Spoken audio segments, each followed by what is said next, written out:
Sit comfortably in an upright position and bring your awareness to the sound. And the sound of my voice will be your guide,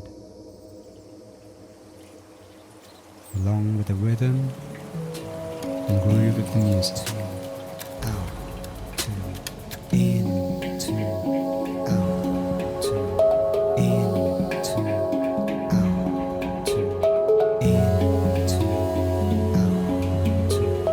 in, two, out, two, in, two, out, two, in, two, out, two, in. You just experienced part of a guided meditation from Niraj Naik, creator of SOMA breath. Maybe it moved you to close your eyes and follow the rhythm of your breath. Maybe you let go of some tension and relaxed into the music. Meditations like these have the power to transport us outside of our day-to-day realities and put us on a path toward healing and growth. Deep within us are alternative states of consciousness, often referred to as non-ordinary states. Some non-ordinary states may be invoked by an experience with psychedelic medication, dance, music, or breathwork. Today, we're going to explore what those states are, how we could reach them, and the sense of hope they both demand and provide.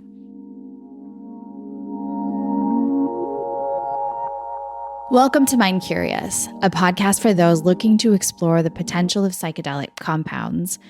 In this show, we'll dive deep and test our understanding of what consciousness is while talking to experts in the field who are no strangers to tapping into the curiosities of the mind. I am your host, psychologist, Dr. Sherry Walling. Let's dive in. I want to add one more common sense reminder that this podcast does not constitute medical advice. The perspectives of the guests are theirs alone, and they do not represent me, my opinions, or those of our sponsor, Mind Cure Health. Niraj Naik's guided practices with Soma breath are meant for people who are curious about meditating, but don't have a committed practice yet. Entering an alternative state can take a lot of time, patience, and discipline. We've probably all been there, sitting down to meditate and feeling like, whoa, I'm doing my shopping list, I'm writing that email, I'm thinking about everything but the thing I'm supposed to be doing.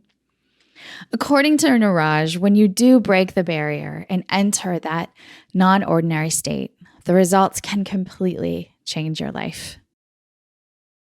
So Niraj, one of the things that I wanted to chat with you about is this framing of non-ordinary states, because it seems like a lot of parts of your work touch on what I would call non-ordinary states. Is that a framing of your work that lands for you? That's correct.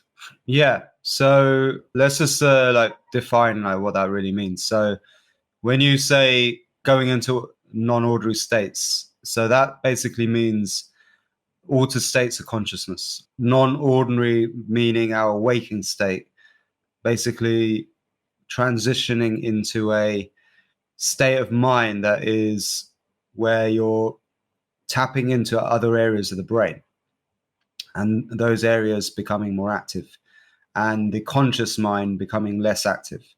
So that can actually be explained as brainwave frequencies. And the first thing that I really got into myself when I was trying to heal myself from a chronic illness years ago was using altered states of consciousness to get into states where you can actually reprogram the unconscious mind. So this is like how hypnotherapists actually plant suggestions into their subjects.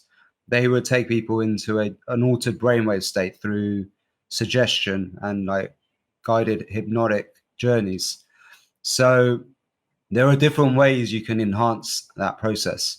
So in the ancient parts from the traditions of tantric yoga, they would use different types of breathing patterns, or shaking, doing shaking, which shakes up the whole nervous system. Or you may have seen the whirling dervishes, Sufi tradition. So there's many different ways of getting into altered states. And just simply going to a concert, watching your favorite band play and just getting lost in the music, that's another form of doing it.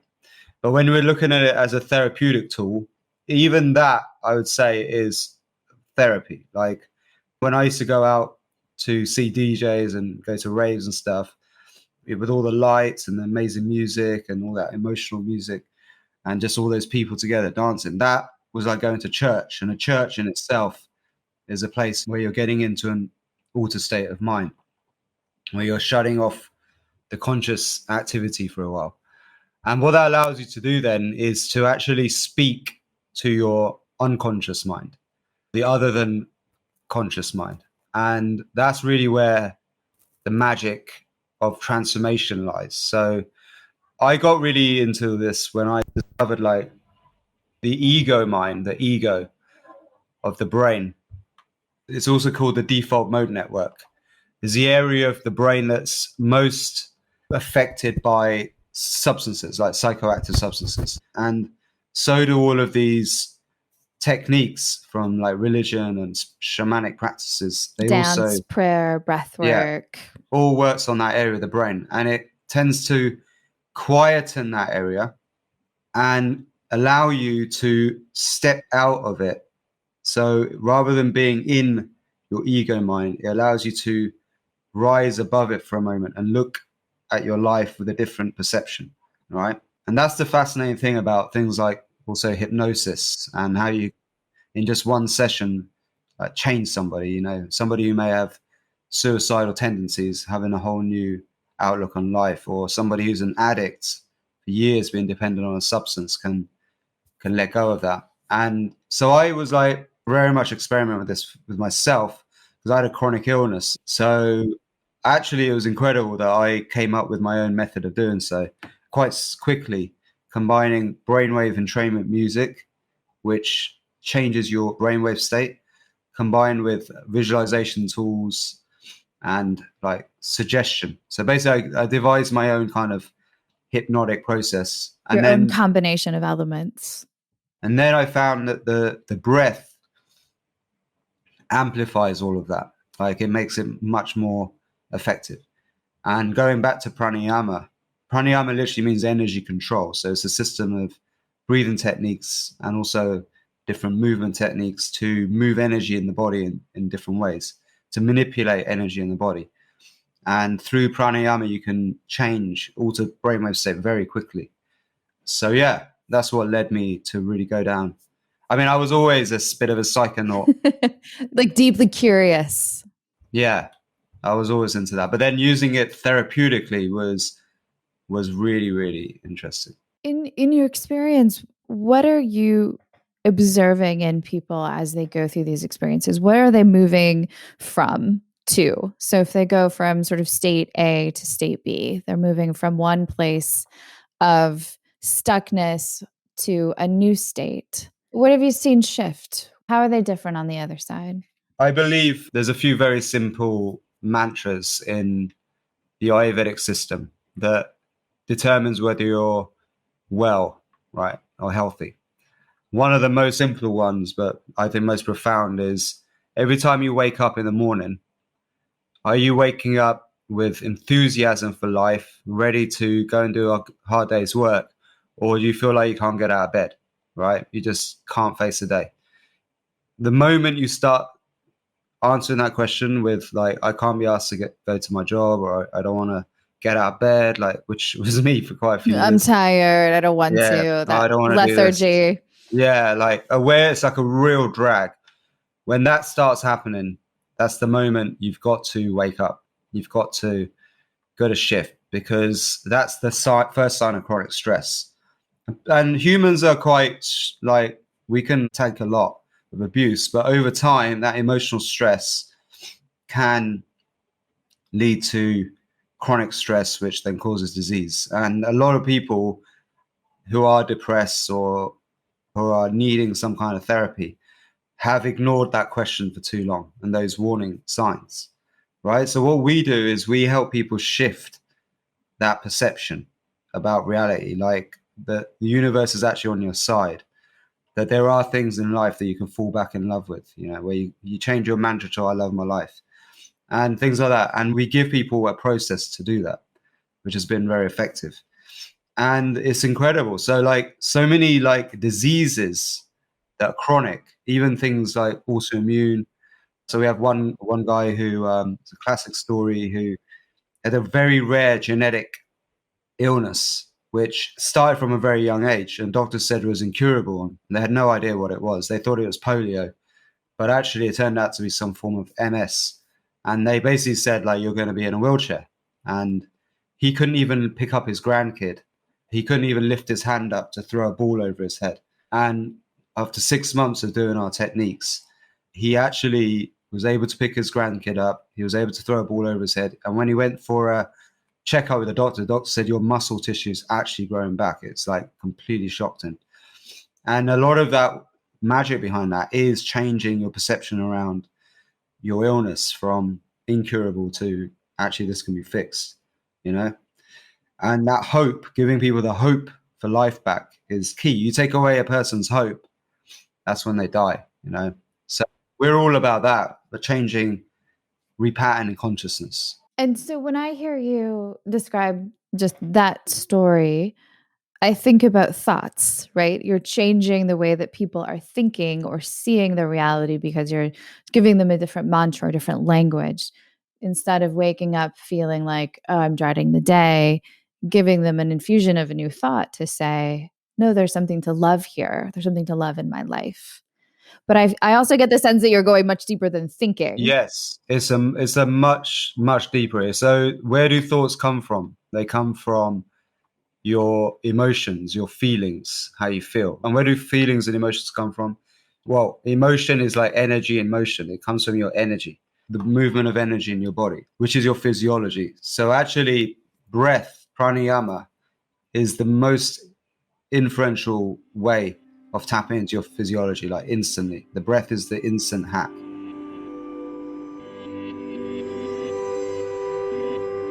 Breath is an instant hack. That is so true. I've seen the benefits of breath work, specifically pranayama, in my own clinical work. One of the most interesting things that I've done in my work as a clinical psychologist is to supplement therapy work with yoga. I got really interested in this in my own yoga practice and recognizing how the breath part of yoga and the asanas or the poses really helped to settle my central nervous system. I thought that this would be so incredibly helpful, especially to my patients who were struggling with significant anxiety or with trauma. Post-traumatic stress disorder is essentially a body that can't re-regulate itself, a body that is on hyper alert, hyper arousal all the time. And so yoga seemed to offer these really clear tools to help people settle in to their body in a different way. So thankfully, I had really supportive folks around me, and the clinic that I was working at was absolutely on board with me bringing yoga into the therapy setting. So we started with breath, with helping people figure out how to move their breath from up high in their chest to being way down low into their diaphragm or into their belly, as we say. And then we would play with how to match breath and movement, how to make breath slower. And so this ability to make breath low and slow was often one of the most transformative experiences for people who both literally and figuratively were walking through life without being able to breathe. The last few years has yielded abundant research about the benefits of yoga, breath for treatment of anxiety, of trauma-related issues. And I love that it feels like we're coming back around to old knowledge, that the body, the breath, the sense of being able to settle into the body is healing in and of itself. And we've maybe lost some of that wisdom or gotten detached from it with our highly medicalized approach to healing. I'm grateful for the freedom and opportunity within my own work to pair the best of cutting-edge science and therapeutic technique with older traditions, with traditions that honor breath, that honor position of the body. things that are scientifically helpful, but also just intuitively wise.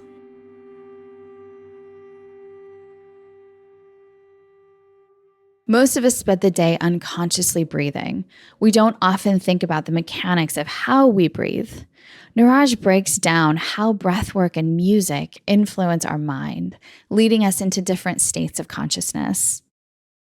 Breath is respiration, and the formula of respiration is oxygen plus glucose equals carbon dioxide, water, and ATP. ATP is the energy that drives life, right? So oxygen and your ability to utilize oxygen efficiently determines your efficiency of producing and quality of producing energy in the body. And if you don't have optimum energy production, you're going to feel like crap. And then that's going to lead to bad habits, bad thoughts, and you're going to also get a unhealthy nervous system, which has a vicious cycle of effect. So in order to change things, we've got to work on our breathing. The breathing is the most important way. And it can be as simple as telling somebody to stop breathing from their mouth. You know, you'll be amazed at how many people's actual life issues are a result of not breathing through their nose. It's just simple as that. Because when you breathe through your nose, you actually produce energy much more efficiently. The reason why? Your nose is what's designed to breathe. It's a filter for the air. It prepares the air for absorption. But it also produces nitric oxide. Nitric oxide is a magic ingredient that gets oxygen to where it needs to go. It also has antiviral, antibacterial properties. It's also a vasodilator, a bronchodilator. So it makes you expand rather than contract. And if you overbreathe, which is a problem with mouth breathing, too much air, too much oxygen, okay, going in, because it's not the oxygen that's the problem, actually. It's the lack of CO2 and nitric oxide that's the problem. And that's the whole conversation itself. But when you breathe through your mouth, you overbreathe. You breathe too fast and with too big volumes of air. And this disrupts the balance of oxygen, carbon dioxide in the body. Carbon dioxide is necessary, also nitric oxide. They're necessary to get oxygen absorbed by the cells. Otherwise, the oxygen stays in your red blood cells. That's what causes problems in your arteries. You get inflammation. It's what causes contraction and high blood pressure. And when you have high blood pressure and you have contraction, you get tension, you get chronic pain, you move towards life with stiffness rather than fluidity and expansion. So just that one shift alone, breathe through your nose, can actually transform somebody. It's incredible. We've seen that a lot. But what I found with SOMA, and what we came to, was with rhythmic breathing done to music, right, where you're breathing in time to a rhythm, a perfect rhythm.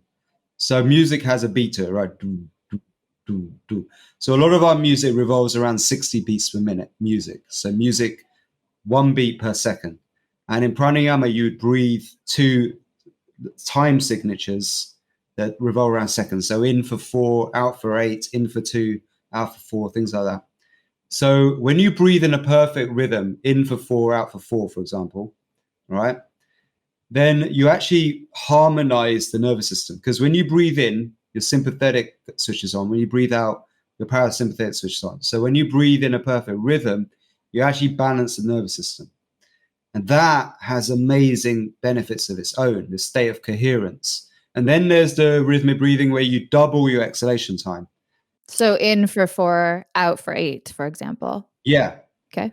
That creates the optimum rhythm for oxygenation of your body tissue. So we created techniques where different rhythms like that, different patterns, followed by, because you will be breathing faster than you normally would, you would actually prepare yourself to be able to then hold your breath for extended periods of time. And when you do that, when you hold your breath after the exhalation, okay, it's like pressing pause on life. So imagine you're breathing 4 in, 4 out for like about 5-6 minutes, okay? What happens is you're breathing out more carbon dioxide than you breathe in. Carbon dioxide is what tells your brain to breathe again. So what that allows you to do then is to hold your breath for longer periods of time than you normally can. So when you can do that, on your after your exhale, it's literally like pressing pause on your life. You're like going stop, right? Because exhalation, expiration, expire, basically, what happens when you die? You draw your last breath. You basically breathe out. You don't breathe in and die. You breathe out. I'm imagining this sort of suspended animation where you're in a holding place. Yeah. So when you're holding that pause, you actually are like seizing life for a moment. Okay. And you're shutting down the thought activity down to nothing. And you go into the most deepest, profoundest states of meditation, right? And yogis who are very well trained, they will be able to hold their breath for several minutes at a time. With our techniques, you'll be able to enhance that pretty quickly. And even if you don't, just the first time you ever do it, the benefits you'll get from just even holding your breath for like 1 minute will be astonishing, because it's literally like a defrag for your brain, for your thoughts. And it allows your thoughts to reassemble and give you more clarity. And you suddenly wake up for a moment, because you get out of that constant like habitual programming and patterning that goes around in your waking state. And then you alter your state by going into that deep meditative state. And boom, that alone can wake people up. And actually, we did a study comparing our technique with treatments like psilocybin and MDMA using brain maps. A neuroscientist did it, so I didn't do it. And he was like amazed that with just our 22-minute session, just sequence of rhythmic breathing, which harmonizes nervous system, followed by breath retention, we were observing exactly the same brain states as these techniques, like using psilocybin and MDMA. However, the questionnaires that they gave to participants afterwards, the kinds of things they were reporting, like feeling of connection, oneness, feeling like spiritual presence and things like that, was very comparable to when people do psilocybin and MDMA. So, and I've seen this all day long in our workshops when we do the feedback at the end. People will be like, whoa, I felt like I just did ayahuasca. So that's with longer sessions. But even with just a 22-minute session, we were getting really good results. Do people need to be in person to have that kind of experiential results? No, not at all. Like, we now do everything online because of the COVID situation, and we get just as profound results. People can do it on their own in the comfort of their own home. And we have instructors, we have breath therapists, our SOMA breath therapists, who are trained to deliver these through Zoom. We don't do the very intense higher yogic practices through Zoom. We don't do that. We make that a rule that you have to do that in person, because that requires a different level of care and attention. But the shorter techniques, which are also very powerful, you can do it just through an audio track. I mean, we have some tracks on YouTube which have had over 150,000 views now, and the result, see the comments, is incredible. So yeah. I mean, what's fascinating is you've taken this very, very old wisdom and made it accessible in the very newest technological advances. So whether that's including it in a digital therapeutics platform like iSTRYM, which is MindCure's platform, or whether it's YouTube, right? Making accessible these really old traditions to sort of the digital worldwide community is pretty amazing. Yeah, with MindCure, it's different to what we would have on YouTube. There's a more deeper practice. The YouTube stuff is a great way to test it out. Sort of an entry point for the curious. An entry point. Yeah, but you go much deeper with the MindCure stuff. Exhale and inhale. I want to dive a little bit further into the music behind Niraj's meditations at SOMA.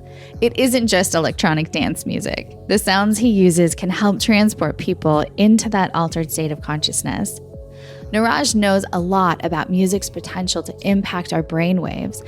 In fact, he was a musician and psychonaut long before he started SOMA Breath.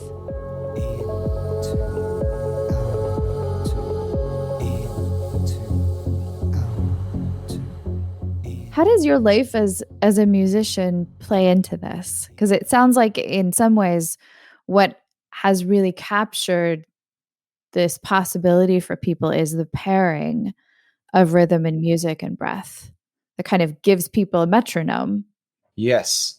So my mantra has always been, from a young age, I used to run big music events back in the day, is that music is the language of the soul, right? And I've always been a passionate musician, producer. And when I first discovered like brainwave entrainment music, I was just blown away. I was very much into electronic music before, but when I heard like meditation tracks, and there was lots of stuff on YouTube at that time, this was like 2010, it just turned me on to a whole new potential for music. But I found a lot of the music that was out there was like very outdated sounding, like panpipe moods and things like that, right? Just didn't sound very edgy or that cool. It wasn't that palatable to the new generation. So I wanted to make it sound more modern and cutting edge. And then, so I decided to add my flavor to it, and it got very popular. And actually, my first business was a music therapy site, and then with breathing techniques embedded into it. And actually, some therapists like Marissa Peer started using it. A lot of clinics started to use it around the world. Loads of therapists was licensing my stuff. And then I met Wim Hof, who was very famous in the whole, this whole world. And he became a very good friend of mine. We made lots of music together, and I ended up producing the soundtrack to the Wim Hof method. But I wanted to go and do my own thing, because with pranayama, it's not just one technique. There's a bunch of different techniques. And so I started adding soundtracks to all these different techniques, and that turned into SOMA breath. And now we've got over 1,000 instructors around the world trained in delivery techniques. Music's a core part. It's a very unique thing that we provide, which makes the whole process more enjoyable and fun. As a pharmacist, I'm all about compliance. Well, we're trained to get people to take things. Take it at the same time every day, just the same way, very sort of rhythmic, if you will. Yeah, otherwise it doesn't work, right? But I'm not into medical drugs compliance anymore. I'm more into how do we get people to do practices that enhance their way of life regularly, right? How do we make that fun? So I'm actually good friends with the founders of Zumba, and they made fitness fun through dance. And they've been mentoring us a bit. And they said, look, it seems like you've made meditation fun through music. You've made transformational techniques fun through music. Is there a movement component? Because I think about music and breath, and I mean, dance is such a sort of obvious addition. Yeah. And I know that maybe that's been part of your life in various ways, but as you think about how these techniques roll out, whether it's with Mind Cure or in other capacities, are you also inviting people to move with their breath? Indeed. So the movement part is, I think, very, very important. And we have different techniques that revolve around different forms of movement. So we have the Soma yoga, which is the traditional yogic practices and asanas that were from thousands of years ago, not the new versions that we see today on Instagram, but the original traditional practices, which uses the breath a lot with each pose. So we have that component. Then we have the dance, ecstatic dance. So where I live in Copenhagen, it's like the ecstatic dance capital. There's so many of these events going on all the time. I've been known as doing some of the most legendary events around the world for ecstatic dance. So there's a big part of that. So when you become a Soma breath instructor, you actually learn how to DJ. We provide loads of the music for it. And so that's a great warm up to our routine. So in the morning, we have we call it an energized meditation routine, which starts with some form of movement practice, followed by chanting mantras, then the breath. And that sequence is becoming really popular for people. So yeah, the dance is key. When you bring your body into it, remember your somatic intelligence. Soma basically means body in Greek. The somatic intelligence is paramount to your overall intelligence. And what's happened is that we've become disconnected so much from our body. We're so much in our heads that we've forgotten about how intelligent and instinctive our body is, and that our body is in the mind, right? And not separate from the mind. So we teach people to get back into their feeling, into touch with their body, in touch with their self. And, that can be very profound.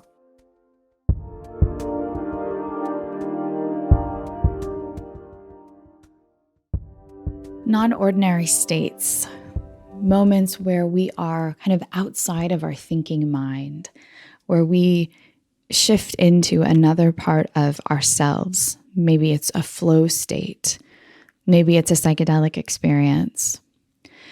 But one of the long practiced strategies for reaching a non-ordinary state that's been part of every culture that I can think of is dance, is the movement of the body to music. I recently had the opportunity to participate in a workshop for people who were experiencing grief, who had recently lost someone that they loved. And in the workshop, we used a model of dance called the 5 Rhythms model of dance to dance through the different elements that we were experiencing of grief. So the still heavy sadness of grief has a certain kind of movement in the body. The angst-ridden, maybe angry, tearing, fierce, painful part of grief has a different movement in the body, a different motion, a different sort of sense. The love that is poured out in missing someone also has a different kind of motion or feel in the body. And so to give grief a shape within the physical body and then a movement to traditional drumming, different kinds of sound, was really quite transformative for the people that were participating. It was transformative for me. When we segment ourselves, when we say this lives in my head, this feeling of grief lives in my heart, and my body is separate, we really limit, I think, our ability to move through painful emotional experiences or to access delightful ones because we're cutting off the flow between the different parts of us. But whether it's breath work or a dance workshop that's targeted to integrating the different parts of our world, our relational self, our cognitive self, our emotional self, we're really drawing on the fullness of our whole experience in a way that I think is tremendously healing and helpful, and also can bring deep delight. Even when meditation and healing practices are fun and enjoyable, it can still be hard for us to make time and space to actually do them. It's important to Niraj that breathwork is accessible to everyone, whether they're fitting it into a busy schedule or just beginning their healing journey. What makes it hard for people to do this work?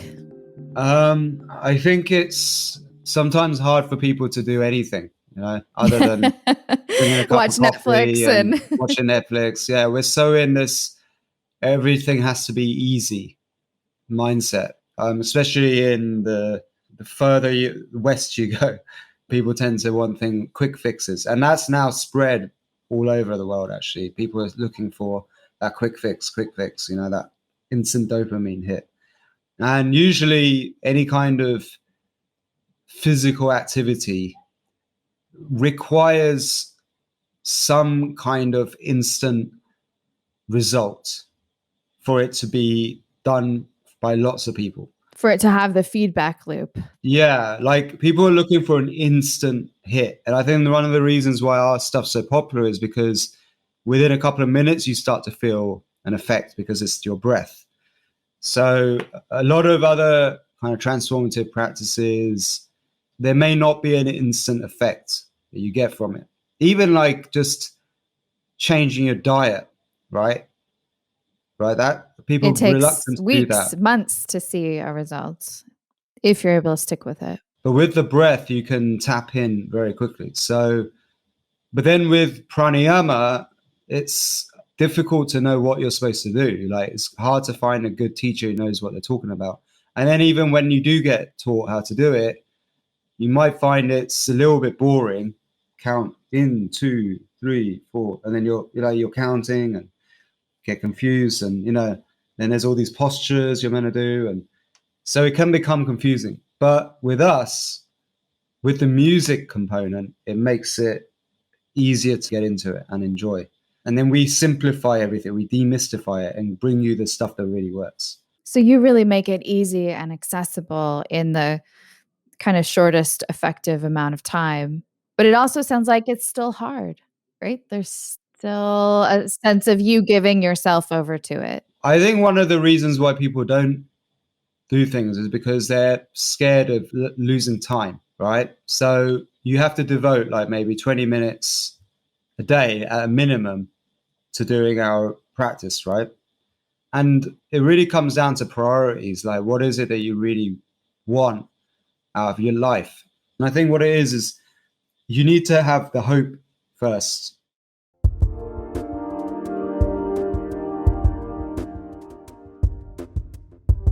I agree with Niraj. In order to make space for healing, we need to believe that our healing is possible.